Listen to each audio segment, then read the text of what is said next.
우리가 함께 볼 하나님의 말씀 마태복음 21장 1절부터 11절 말씀입니다. 마태복음 21장 1절부터 11절까지의 말씀입니다.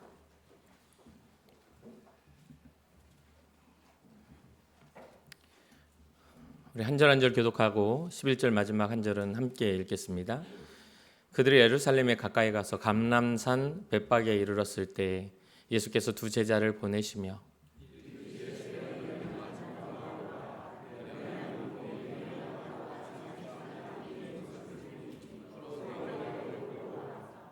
만일 누가 무슨 말을 하거든 주가 쓰시겠다 하라. 그리하면 즉시 보내리라 하시니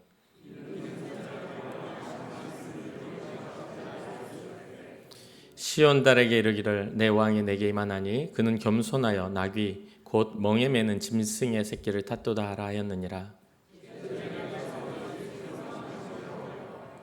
나귀와 나귀 새끼를 끌고 와서 자기들의 겉옷을 그 위에 얹음에 예수께서 그 위에 타시니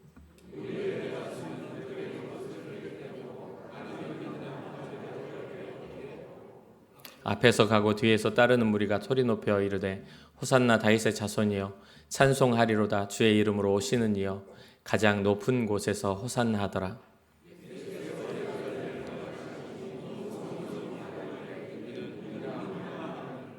우리가 이르되 갈릴리 나사렛에서 나온 선지자 예수라 하니라. 아멘. 아멘. 오늘은 종료주일입니다. 매해년 부활주일 전주에 종료주일로 지켜지고 종료주일에 일어난 사건은 아마 2000년 동안 동일하게 일어난 사건이죠. 예수님이 마지막 공생의 끝에 예루살렘 성에 마지막 입성을 하시는 그 내용을 기록하는 그런 시간입니다. 날이기도 합니다. 이 사건은 단순히 한 종교 지도자의 그러한 입성을 넘어서서 온 인류의 죄를 짊어지신 진정한 왕의 입성으로 공식적인 왕의 등장을 이야기하는 알려주는 그러한 부분이기도 합니다. 우리가 살아가는 이 세상은 늘 강한 힘과 또 화려한 권력을 이렇게 지향합니다. 누군가 왕으로 추대될 때나 또 사람들은 그가 탄 전차의 크기나 왕으로 추대되면 전차의 크기나 어떤 멋진 말, 그다음에 그때 문화에 따르면 군대 뒤따르는 군대의 위용을 보면서 이 왕의 어떤 권위를 보죠. 로마의 황제가 승전보를 올리면서 입성할 때나 또 예루살렘을 통치했던 빌라도가 화려한 군마를 타고 위엄을 나타내면서 들어올 때나 사람들은 그것이 권력의 본질이라고 말하고 힘이라고 믿었던 시기입니다. 그러나 오늘 본문에서는 우리 주 예수님이 세상의 상식을 완전히 뒤엎으시고 주님의 권세와 주님의 능력이 보여지는 것에 있지 않고 보이지 않는 하나님의 나라에 있음을, 또 세상의 왕과 비교하지 않고 영원하신 왕, 그 세상의 압제 가운데 억눌렸던 사람들을 해방하고 또 외면당하고 연약했던 사람들을 섬기는 그런 모습들로, 그러니까 정복이 아닌, 로마의 시대 속에 정복 전쟁을 해서 로마가 제국이 되었잖아요.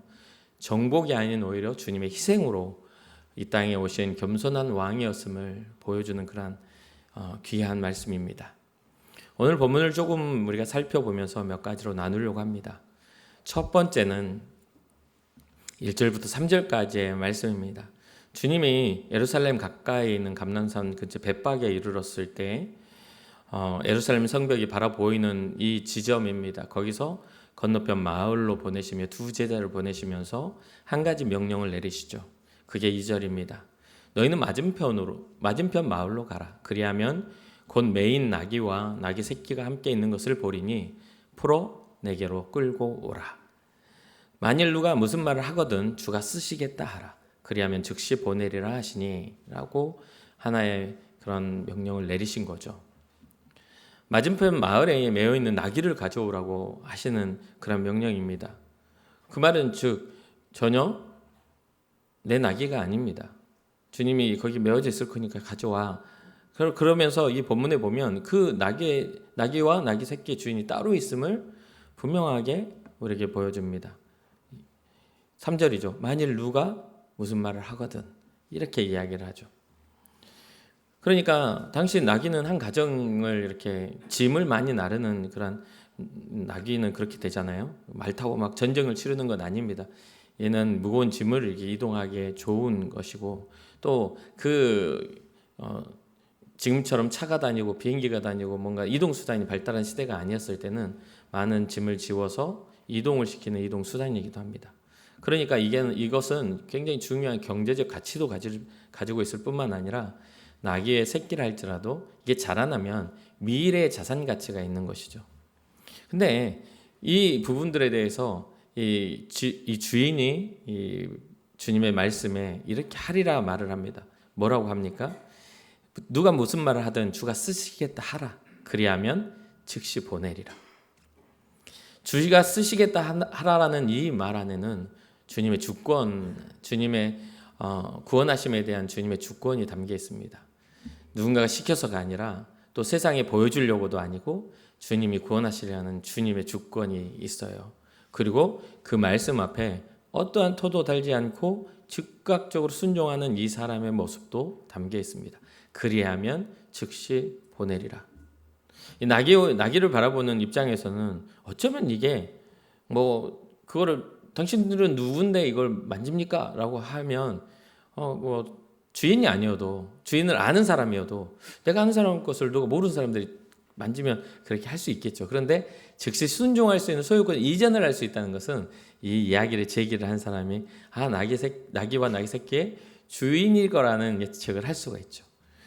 이 소유권이 나에게 있지만 주님이 쓰시겠다 하는 것에 대해서 소유권을 넘겨드리는 것. 우리는 흔히 내가 가진 재능이나 시간이나 물질이 나의 노력으로 얻어진 것이라면 다 내 것인 줄 압니다. 다 내 것인 줄 알아요. 하지만 믿음의 사람은 주가 쓰시겠다는 것에 내 것에서 주님의 것으로 이전할 수 있는 그런 주님의 일하심에 나의 재능과 물질과 가능성을 넘겨드릴 수 있는 사람임을 우리는 잊지 말아야 되겠습니다. 수많은 사람 중에, 오늘날 여러분 앉아있는 예배 현장 속에 수많은 사람 중에 주님의 사역에 도움을 줄 만한 그런 마음과 의지와 또한 그런 생각을 가지신 분들은 어디에 있습니까? 여러분이십니까? 여러분 스스로가 그렇게 생각하시나요? 저일까요? 동일합니다. 누군가 한 사람의 문제가 아니라 이 말씀을 받아들이는 우리의 삶에 동일하게 나의 나귀를 주님께 드릴 수 있는 것이 주의 사역의 그런 사역의 동역자요, 또 주님의 사역을 믿는 사람임을 잊지 말아야 되는 것이죠. 즉시 순종이나 여러 가지 내가 왜 뺏어가 그런 생각 가지신 분들은 상처 입지 마십시오. 이 나귀를 제공한 사람은 그 한 사람입니다. 여러 명이 아니에요. 그냥 소망하고 소원하라는 이야기예요. 이후로 또 4절부터 이런 말을 합니다. 이는 선지자를 통하여 하신 말씀을 이루려 하심이라 일렀으되 시온의 딸에게 이르기를 내 왕이 내게 임하나니 그는 겸손하여 나귀 곧 멍에 매는 짐승의 새끼를 탓도다 하라야 하느니라. 이것이 우연이 아니라는 거죠. 수백 년 전에 기록되어 있는 하나님의 약속의 성취가 지금 이루어지고 있다는 것을 주님은 말씀하십니다. 나귀 새끼를 타고 예루살렘 성전을 들어가는 입성하는 그 모습들이 그렇습니다.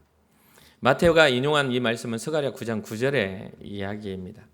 시온에 따라 크게 기뻐할지어다 예루살렘에 따라 즐거이 부를지어다 보라 내 왕이 내게 임하시나니 그는 공의로우시며 구원을 베푸시며 겸손하여서 나귀를 타시나니 나귀의 작은 것 곧 나귀 새끼니라.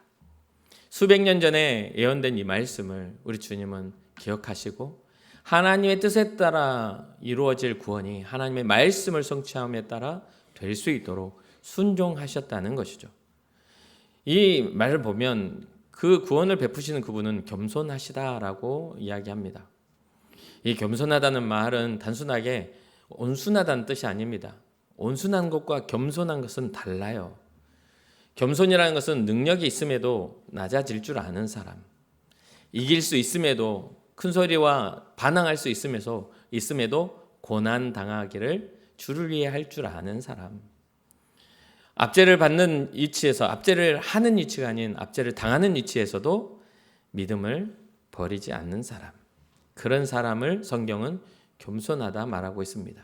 이게 바로 예수님께 나타난 겸손함의 방향성이기 때문입니다. 물론 이 모든 걸 세 가지 다 고난도 당하고 압제당하고 이런 거 우리가 가지지 않아도 우리가 주님 앞에서 우리가 겸손하여지고 하나님의 형상들을 바라보며 어떻게 해요? 나보다 남을 낮게 여기는 그런 겸손의 마음, 나보다 상대를 낮게 여긴다면 헐뜯거나 그를 미워할 만한 마음보다는 존중하고 또 존경할 수 있는 마음이 일어날 수 있게 되는 것이죠. 즉 예수님께서 나귀를 타신 것은 단순하게 우리에게 소박한 모습을 보여주시기 위한 그런 모습이 아닙니다. 오히려 장차 자신이 십자가에 달려 우리의 모든 인류의 죄를 지고 죽으시는 죽으심의 길을 아주 낮고 낮은 곳에서까지 낮은 자들까지 살리시겠다는 주님의 그러한 의지요, 고난받는 종을 상징하는 그런 모습이기도 하죠. 세상의 왕들은 자신을 높이기 위해서 가장 높고 화려한 말을 선택합니다. 말은 그때 당시에 힘과 속도, 정복과 전쟁을 뜻했어요. 오늘날은 빠르다 그러면 뭐 비행기를 타거나 뭐 그런 것들이지만 이때 당시에 빠른 것은 말이었습니다. 전쟁을 치르고 기동력 있게 힘 있게 전차에 이렇게 하는 것들은 말이었어요. 그래서 정복과 전쟁의 상징이기도 합니다. 그러나 우리 주님은 가장 낮고 투박한 나귀의 새끼의 모습을 통해 아무도 타보지 않으니까 어떻게 해요? 다루기도 쉽지가 않은 등에 짐을 져본 적이 없으니 얼마나 이게 불편하겠어요. 그리고 작으니까 막 이게 올라타도 다리가 거의 땅에 닿을 만큼 이 조그만 새끼 나귀에서 얼마나 불편하겠습니까?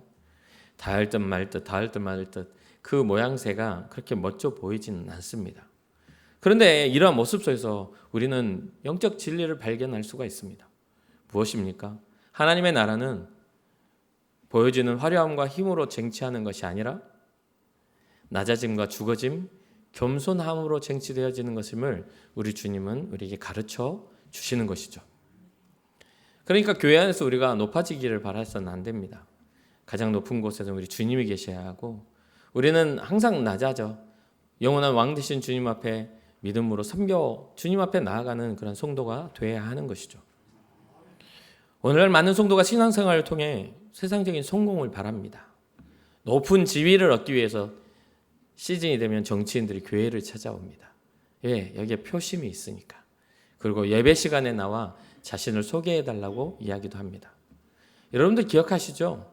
이전에 총선 때 우리 정치인들이 왔을 때 제가 단상에서 이야기를 했습니다. 우리 교회는 우리의 예배는 그냥 예배로서만 존재합니다. 어떻게 찾아오셔도 앞에 나와서 바른 기회는 안 드립니다.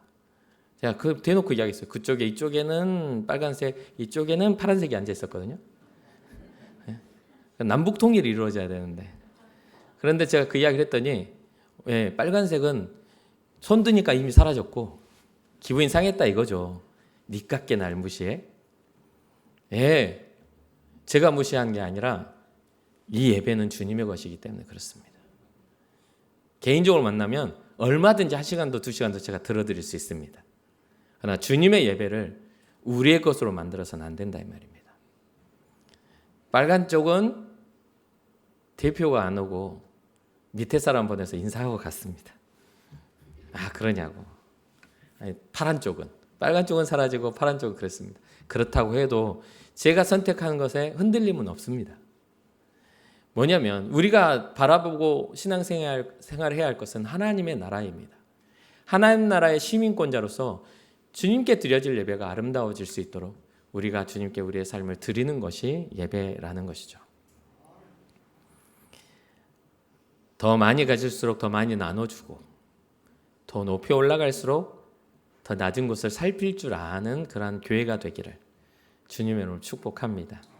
여러분들의 삶이 그렇게 되기를 바라고 예수님께서 나귀 등에 앉으셨을 때 그분이 왕의 품위를 이루신 것이 아닙니다.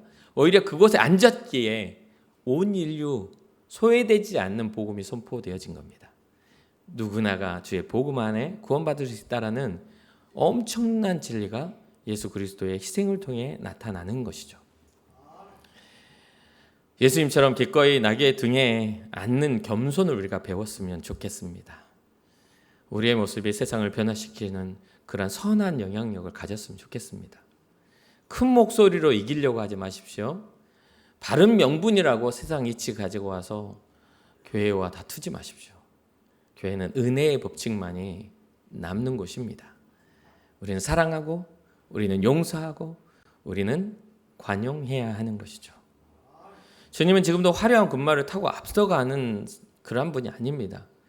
낮은 나귀를 타고 묵묵히 고난의 길을 걸어가시는 분임을 기억하고 다시 오실 주님을 기대하는 우리 주님의 뒤따라가며 세상 향해 낮은 곳을 볼 수 있는 우리 인천 궁곡교회와 우리 모두가 되기를 주님의 이름으로 축복합니다.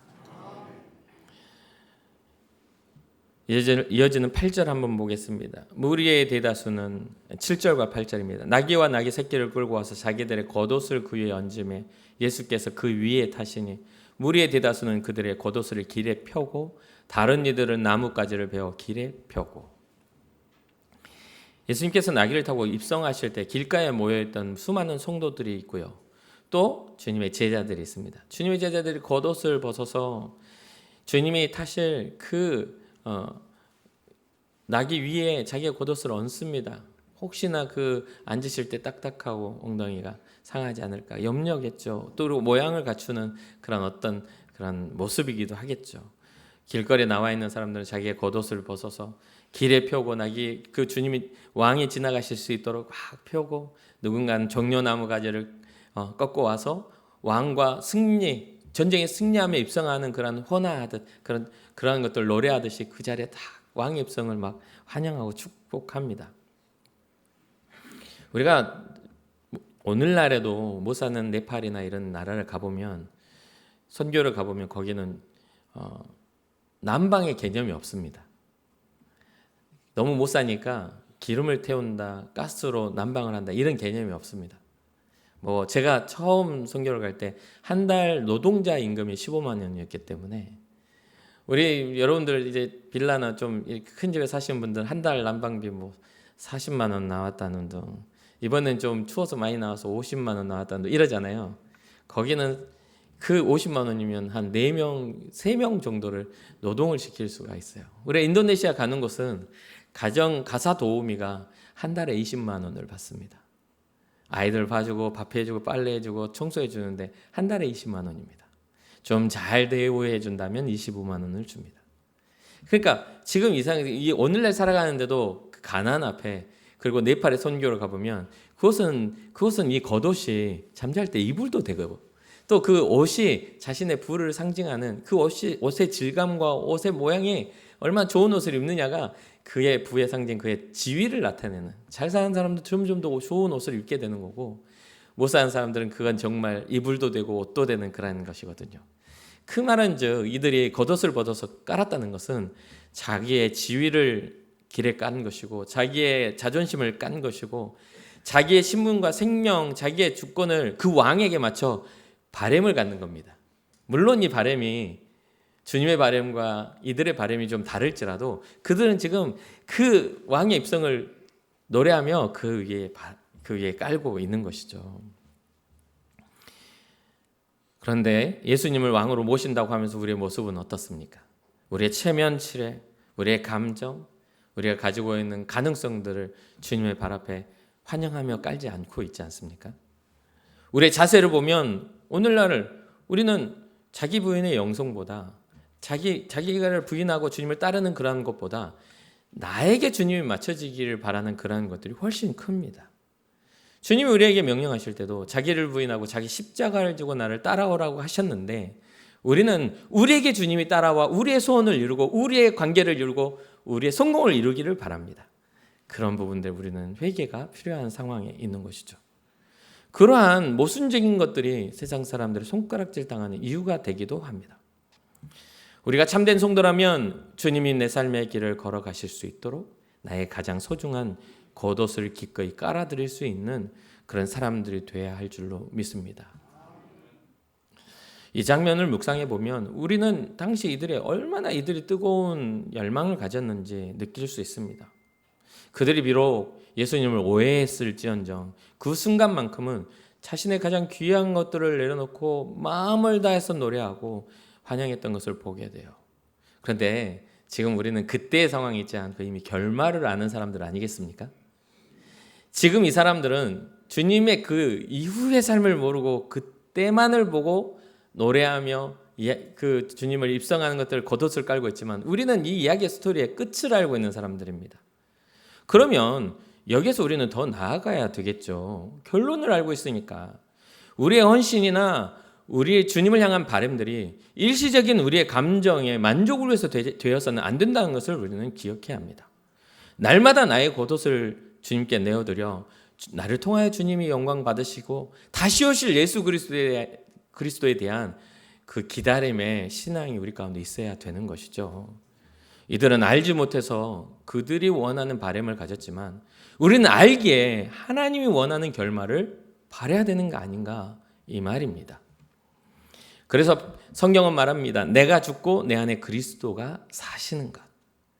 나의 명예가 밟힌다 할지라도 주님의 뜻이 이루어진다면 그것이 바로 우리의 겉옷을 펴는 일이 될 것입니다.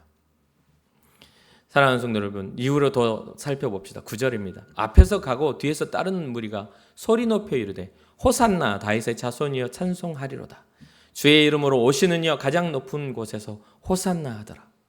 호산나는 히브리어의 호시아 나에서 유래된 말입니다. 이것은 시편 118편 말씀을 인용하여 되어진 이 기록이기도 해요.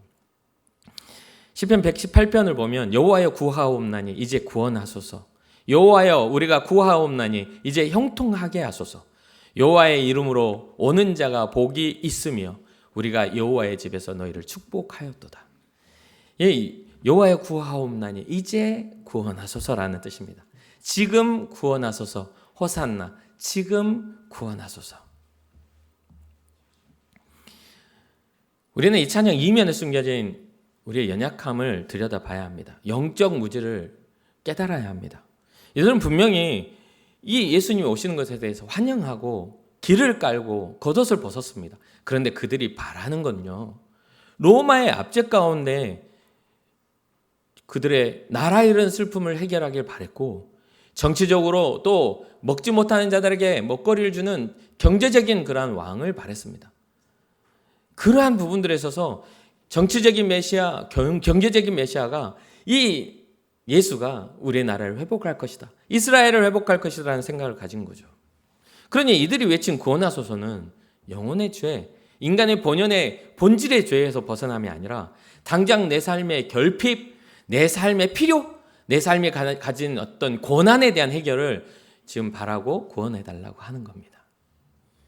이들의 바람의 결과가 어떻게 되죠? 지금 입성하는 이때에 호산나하고 찬양했던 이들이요, 며칠 뒤에 빌라도의 법정 앞에서 그들이 뭐라고 말합니까? 예수를 십자가에 못 박으소서.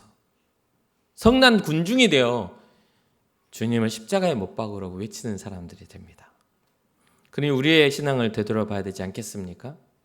우리가 지금 주님을 찬양할 수 있는 이유가 환경과 조건과 내 마음의 만족인가요? 우리를 구원하신 우리의 영혼의 만족을 통해 주님을 찬양할 수 있는 이유가 주님은 나의 구원이십니다라는 신앙의 고백이 되어야 될 줄 믿습니다. 그래야만 위기 앞에서 주님의 몸된 교회를 손가락질하지 않는 성도가 됩니다. 위기가 앞이니까요, 제가 위기 앞에 이전에 코로나를 경험해 보니까 이쪽도 저쪽도 교회 안에서 교회 밖에서도 다 교회는 그래야 된다고, 교회는 사람들을 배려해야 되고 사람들을 해야 된다고 하면서, 교회는 이래야 된다고 하면서 주님은 이래야 된다는 이야기를 안 합니다. 다 교회는 이래야 된다고 다들 명분에 맞는 이야기를 하죠. 맞습니다. 그렇게 해야죠. 그런데 사람이라는 게 말 아다르고 다른 거 아니겠습니까? 신앙으로 출발하여 결론을 맺는 것과 상식으로 출발하여 결론을 맺는 건 다릅니다. 정치적, 경제적 메시아를 바랬던 이들은 결론이 십자가에 못 박으라고 예수 그리스도를 배신하고 오히려 분노와 주님을 향한 그러한 배신감에 돌아서는 모습을 보이게 되는 것이죠. 우리는 끝까지 신뢰하는 믿음의 사람 되기를 주님의 이름으로 축복합니다. 우리는 흔히 내가 원하는 대로 기도가 응답이 되고 삶의 문제가 해결될 때 호산나, 아니 우리는 그렇죠, 할렐루야 그렇게 이야기합니다. 그런데 잘 보셔야 돼요. 우리의 할렐루야는 무슨 뜻이죠? 여호와를 찬양하라. 우리의 찬양이 내 소원의 성취로 이루어지는 겁니까? 아니에요. 여호와를 찬양하라는 주님에 대한 영광입니다. 주님이 영광 받으소서. 주님이 찬양 받으시옵소서. 내가 고난길을 가고 내 삶이 피폐할지라도 나를 구원하실 그분을 찬양합니다. 이게 바로 우리의 할렐루야가 되어야 할 줄 믿으시기를 바랍니다. 진정한 호산나는 예수님의 길을 이해할 때입니다. 겟세마네의 어둠 속에서도 골고다의 언덕 위에서도 예수님은 진짜 구원을 위하여 그 길을 걸으셨다는 것을 잊지 말아야 되는 것이죠. 진짜 호산나 우리를 구원하실 일은 십자가가 완성되어지고 주님의 사망이 생명이 되어 부활의 영광이 있을 때 일어나는 겁니다. 물질이 많아서도 아니고 건강하여서도 아니고 명예가 있어서도 아닙니다. 교회 안에서 뭐가 얼커구리네 따지지 마세요. 다 거기잖아요. 누가 그러대요? 교회에 나오는 사람들은 다 회개할 사람들만 온다고. 자기가 회개할 거리가 없는 사람은 교회 안 나온대요. 자기가 잘나고 자기가 할 것이 없는데 왜 나오겠냐고. 다 여기 앉아있는 사람들 다 죄인들이라고. 자기의 죄를 인정한 사람들만 교회에 나와서 주님 앞에 엎드린다고. 제가 전도해봐도 그렇습니다. 영접시켜봐도 그래요. 우리는 죄인입니다. 그러면요, 복음 제시하면 우리는 죄인입니다. 저 죄 안 지었는데요? 잘못한 거 없는데요? 거기에서 다 걸려 넘어져. 도덕적인 것을 이야기하자는 게 아니라 우리의 본질, 하나님을 잃어버린 우리의 모습 속에서 주님을 회복하는 것에 대한 이야기를 하고 있는 겁니다. 거기서 거기예요. 거기서 거기야. 키 크고 키 작고 거기서 거기야. 위에서 쳐다보면 정수리만 보여. 그러니까 그거는 우리 눈높이에서 키재기를 하고 있는 것이지 주님의 눈에서는 우리는 다 정수리만 보여요. 그러니까 이건 아무것도 아닌 겁니다. 높아졌다고요? 어디까지 높아지겠어요? 저 무별 위에 서면 사탄 마귀밖에 안 되지. 그렇지 않아요? 그러니까 우리의 것들을 다 내려놓고 주님의 것으로 우리를 채워야 해요. 그러기 위해서 우리는 겸손해지고 주님의 눈높이의 자리까지 우리는 내려가는 것을 겸손이라고 할 수 있겠습니다. 주님의 눈높이의 자리까지 우리 함께 내려가기를 주님의 이름으로 축복합니다. 그렇게 우리 역시 고난 속에서도 하나님을 신뢰하며 우리의 감사를 빼앗기지 마십시다. 우리의 감사를 마귀가, 사람이, 어떤 누군가의 말이 뺏어가지 못하도록 끝까지 그 감사를 지켜내야 돼요. 그러려면 이 감사가 어디로부터 왔는지를 알아야 돼요. 그것을 아는 것이 본질적 신앙의 단단함을 지켜주는 핵심입니다. 그래서 여기서 마지막에 10절과 11절에 이들이 물어봐요. 뭐 하고 하니까 소란스럽고 완전 소동이 나는 거예요. 10절에 보니까 예수께서 예루살렘에 들어가시니 온 성이 소동하여 이르되 이는 누구냐? 온 성이 소동하는 거예요. 이게 누구야? 도대체 누구 이게? 이가 들어오는 것이 이렇게 온 성이 소동스럽냐? 여기에서 소동하다는 말이 보니까 지진이 일어나든 막 난리가 난 것을 뜻합니다. 진정한 하나님의 이 온 세상의 우주의 왕이 오시는 것에 이들은 이해하지 못했을지언정 하나님의 역사는 예수님의 입성을 엄청난 능력으로 들어오게 하신 것이죠. 이때에 새롭게 세상의 질서는 새로워집니다. 사망의 권세는 이때에 결박을 당합니다. 물론 십자가로 완성될 때 그 완성되지만 이미 주님이 그 길을 걸으시고자 작정하고 겟세마네의 기도의 갈등을 이겨내시는 순간 이미 이것은 이루어진 일인 줄 믿으시기 바랍니다. 오히려 구약시대 때 주님의 예언을 통해 하나님의 계획이 선포된 순간 이미 사망은 지기로 약속되어져 있었던 겁니다.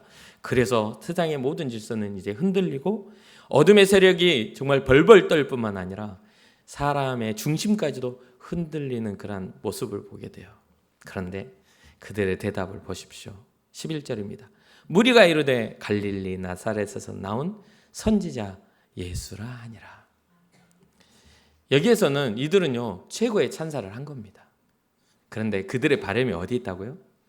정치적, 경제적, 이스라엘의 독립이 있었기 때문에 이 이스라엘의 역사를 보면 위기 때마다 누가 나타나요? 사무엘과 같은 선지자가 나타나서 나라를 다시 회복했던 거예요. 나라의 기틀을 잡았던 거예요. 그러니까 이 나사렛에서 이 활동했던 이 나온 선지자 예수야 라고 이들은 최선을 다했지만 그들의 믿음은 거기까지였습니다.